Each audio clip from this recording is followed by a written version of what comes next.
राम राम राम राम राम राम राम राम राम नारायण नारायण।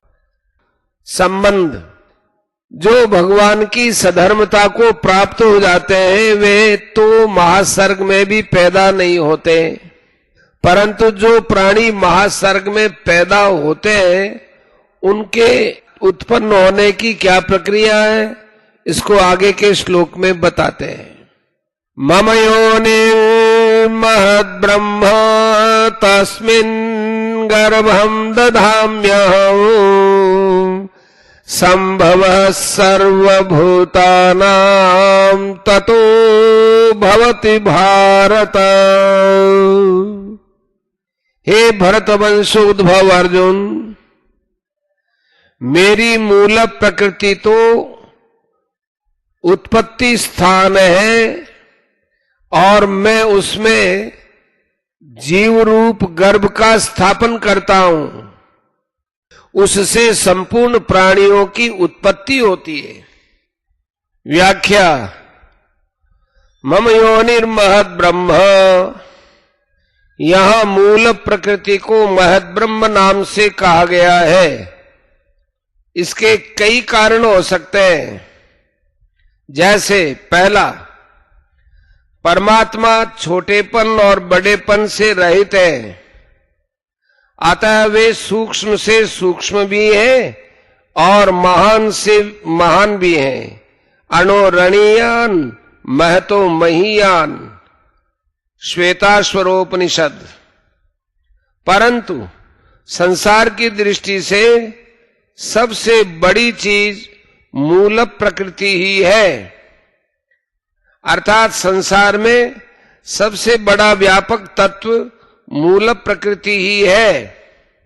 परमात्मा के सिवाय संसार में इससे बढ़कर कोई व्यापक तत्व नहीं है, इसलिए इस मूल प्रकृति को यहां महद् ब्रह्म कहा गया है। दूसरा,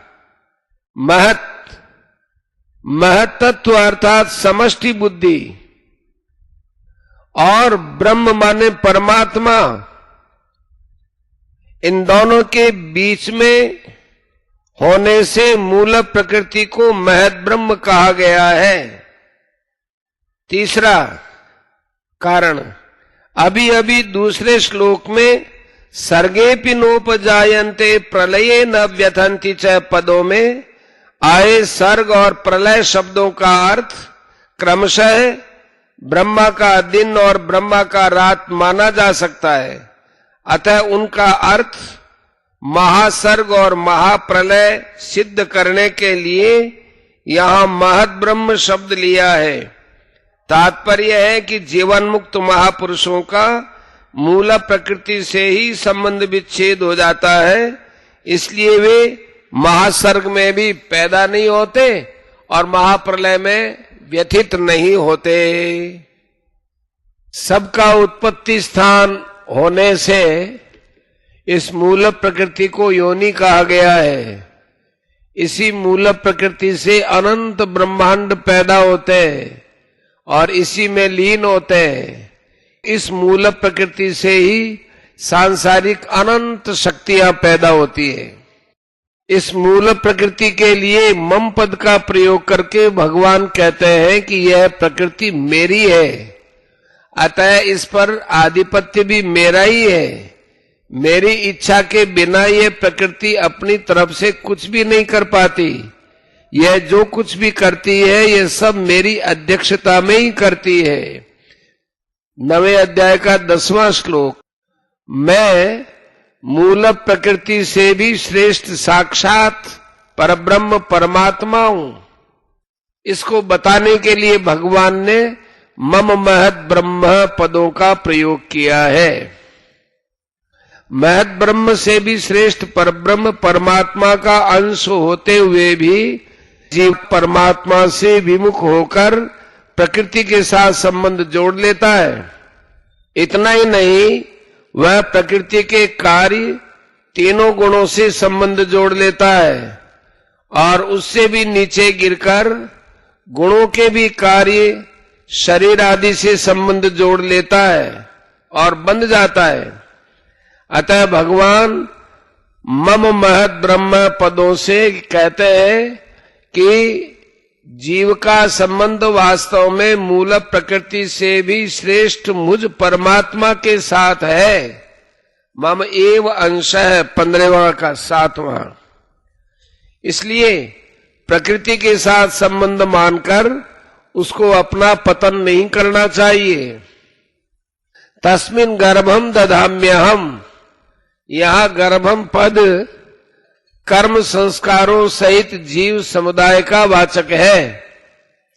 भगवान कोई नया गर्भ स्थापन नहीं करते। अनादिकाल से जो जीव जन्म मरण के प्रवाह में पड़े हुए हैं, वे महाप्रलय के समय अपने अपने कर्म संस्कारों सहित प्रकृति में लीन हो जाते हैं। 9वें अध्याय का 7वां श्लोक। प्रकृति में लीन हुए जीवों के कर्म जब परिपक्व होकर फल देने के लिए उन्मुख हो जाते हैं, तब महासर्ग के आदि में भगवान उन जीवों का प्रकृति के साथ पुनः विशेष संबंध स्थापित करा देते हैं।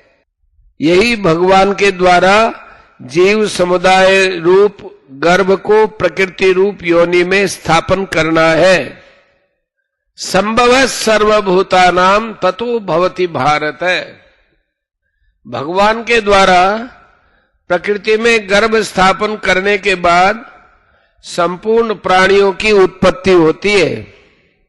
अर्थात वे प्राणी सूक्ष्म और स्थूल शरीर धारण करके पुनर्जन्म प्राप्त करते हैं। महासर्ग के आदि में प्राणियों का यह उत्पन्न होना ही भगवान का विसर्ग है, माने आदि कर्म है। इसलिए 8वें अध्याय के 3रे श्लोक में कहा है, विसर्ग कर्म संगीत है। जीव जब तक मुक्त नहीं होता तब तक प्रकृति के अंश कारण शरीर से उसका संबंध बना रहता है और वह महाप्रलय में कारण शरीर सहित ही प्रकृति में लीन होता है। परिशिष्ट भाव। भगवान के कथन का तात्पर्य है कि जन्म मरण में पड़ा हुआ होने पर भी जीव मेरा ही अंश है। उसकी सधर्मता एकता मेरे साथ है, शरीर के साथ नहीं है।